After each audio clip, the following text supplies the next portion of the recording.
mendengarkan firman Tuhan, bagaimana Roh Kudus dan perintah agung itu saling berhubungan, saudaraku. Dan Tuhan mau kita menjadi pemberita-pemberita Injil untuk mengerjakan perintah agung Tuhan. Apakah perintah agung Tuhan itu, saudaraku? Perintah agungnya, beritakanlah Injil kepada seluruh makhluk. Kita sudah mendengar dari Markus 16 ayat 15 dan juga Matius 28 ayat 18 sampai 20. Pergi, beritakanlah Injilku, jadikanlah semua bangsa muridku, dan ajarlah mereka melakukan segala sesuatu yang telah kuperintahkan kepadamu, dan baptislah mereka dalam nama Bapa, Anak, dan Roh Kudus. Itu berita agung. Pertama sekali apa? Pergi, beritakan Injil. Itulah dia yang diberitakan kepada Tuhan. Perintah agungnya sebelum dia naik ke sorga, saudara, itu perintah agung. Mari kita lihat dari Markus 16 ayat 11, 13, 14. Kalau saudara buka firman Tuhan ini, maka saudara akan melihat di sini dikatakan tidak percaya, saudara. Tapi kemudian mereka berubah dari orang-orang yang tidak percaya menjadi pemberita-pemberita Injil.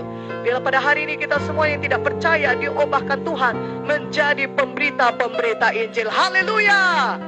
Nah saudara, Markus 16 ayat 11, 13, 14. Mari kita baca sama-sama. Markus 16 ayat 11. 1, 2, 3.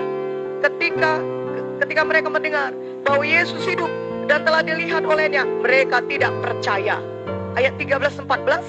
Lalu kembalilah mereka dan memberitahukannya kepada teman-teman yang lain. Tapi kepada mereka pun teman-teman itu tidak percaya. Ayat 14. Akhirnya ia menampakkan diri kepada ke-11 orang itu ketika mereka sedang makan. Dan ia mencela ketidakpercayaan dan kedegilan hati mereka, oleh karena mereka tidak percaya kepada orang-orang yang telah melihat dia sesudah kebangkitannya. Nah saudaraku, ini dikatakan di sini 3 kali sampai 3 kali disebutkan di firman Tuhan bahwasanya mereka murid-murid Yesus tidak percaya. Mereka tidak percaya Yesus telah bangkit, Yesus hidup, Yesus bangkit dari kematian. Bahkan orang-orang banyak yang melihat kebangkitan Yesus, sudah melihat Yesus yang sudah bangkit dari kematian, tapi murid-murid tetap tidak percaya. Dan mereka adalah orang-orang yang tidak percaya, saudaraku. Itu dituliskan dalam ayat 11, 13, dan 14.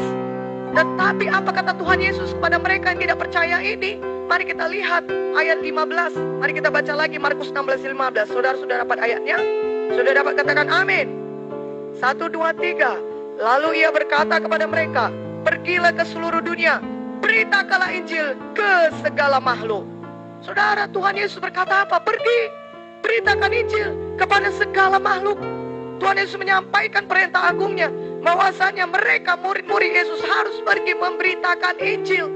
Kenapa Tuhan sampai menyuruh murid-muridnya memberitakan Injil pada orang-orang yang tidak percaya? Ada jawabannya. Kenapa Tuhan menyuruh demikian? Ada jawabannya.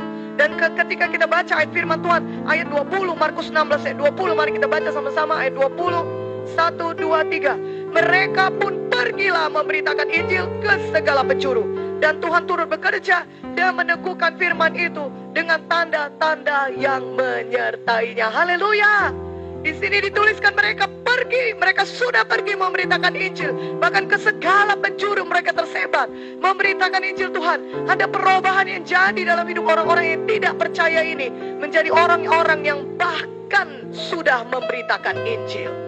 Ada yang terjadi di antara ayat 16 sampai 20, saudara, yaitu apa? Yang terjadi di dalam kehidupan mereka adalah mereka dipenuhkan oleh Roh Kudus. Ketika mereka menunggu di bilik atas 2000 tahun yang lalu, Roh Kudus turun ke atas mereka seperti lidah-lidah api yang menyala di atas setiap kepala mereka, dan mereka pun dipenuhkan oleh Roh Kudus. Firman Tuhan berkata, kalau Roh Kudus turun ke atas kita, maka kita akan menerima kuasa untuk menjadi apa, saudaraku? Lebih kuat lagi, menjadi apa?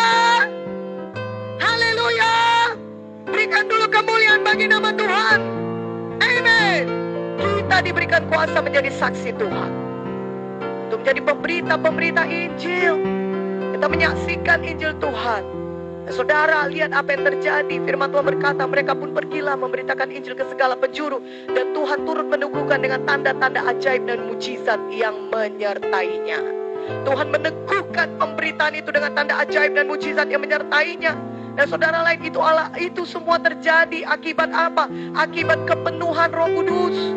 Murid-murid tadinya tidak percaya, setelah bangkit sekarang menjadi pemberita-pemberita Injil yang militan bagi Tuhan Yesus. Haleluya. Ada perubahan dari Petrus yang sungguh sangat ketakutan menghadapi dayang-dayang, saudara. Tapi ketika Petrus dipenuhkan Roh Kudus, maka dia berdiri, dia menyampaikan firman Tuhan. Oh, dia menyampaikan kesaksian, dia menyampaikan Injil Yesus. Maka pada hari itu juga 3.000 orang bertobat dan dibaptis pada hari itu. Mana tepuk tangannya bagi Yesus? Haleluya. Ada perubahan yang ajaib ketika Roh Kudus turun ke atas hidup saudara. Saudara diubahkan dari orang yang tidak memberitakan Injil menjadi saksi Tuhan yang berani. Menjadi saksi Tuhan yang penuh dengan kuasa Tuhan dan keberanian untuk memberitakan Injil Tuhan. Nah, saudara, perubahan ini juga jelas terjadi dalam hidup murid-murid saudara. Tadinya mereka tidak percaya, tapi karena penuh Roh Kudus, mereka semuanya berubah. Dan apa yang mereka lakukan? Mereka pergi memberitakan Injil. Mereka pergi, mereka bergerak. Mereka pergi, mereka tidak tinggal di tempat, mereka tidak diam saja. Kepenuhan Roh Kudus membuat mereka bergerak, saudara, membuat mereka berangkat. Mereka pergi ke segala penjuru. Itu artinya mereka berangkat dari tempat mereka tinggal. Mereka tidak lagi diam di rumah, duduk-duduk di rumah, tapi mereka keluar dari tempat mereka dan mereka pergi memberitakan Injil Tuhan. Saudaraku, kebangunan rohani baru terjadi ketika saudara duluan pergi bergerak memberitakan Injil. Ketika saudara pergi bergerak memberitakan Injil, maka kebangunan rohani akan menjadi milik saudara. Haleluya. Saudara hanya perlu pergi mematuhi perintah Tuhan. Tuhan suruh pergi, saudara patuh, saudara pergi. Tuhan akan membawa kebangunan rohani di dalam kehidupan saudara. Haleluya. Jangan berpuas saja dengan selamat saudara. Saudara perlu jadi saksi Tuhan yang berani selama saudara masih hidup di dunia ini. Saudara perlu menyampaikan perintah agung, melaksanakan perintah agungnya Tuhan, yaitu membawa berita Injil Tuhan kemanapun saudara pergi. Untuk itu saudara butuh Roh Kudus. Untuk itu saudara butuh kepenuhan Roh Kudus. Saudara butuh dipenuhkan oleh Roh Kudus. Dan Roh Kudus akan membawa pada saudara keberanian untuk menjadi saksi Tuhan. Haleluya.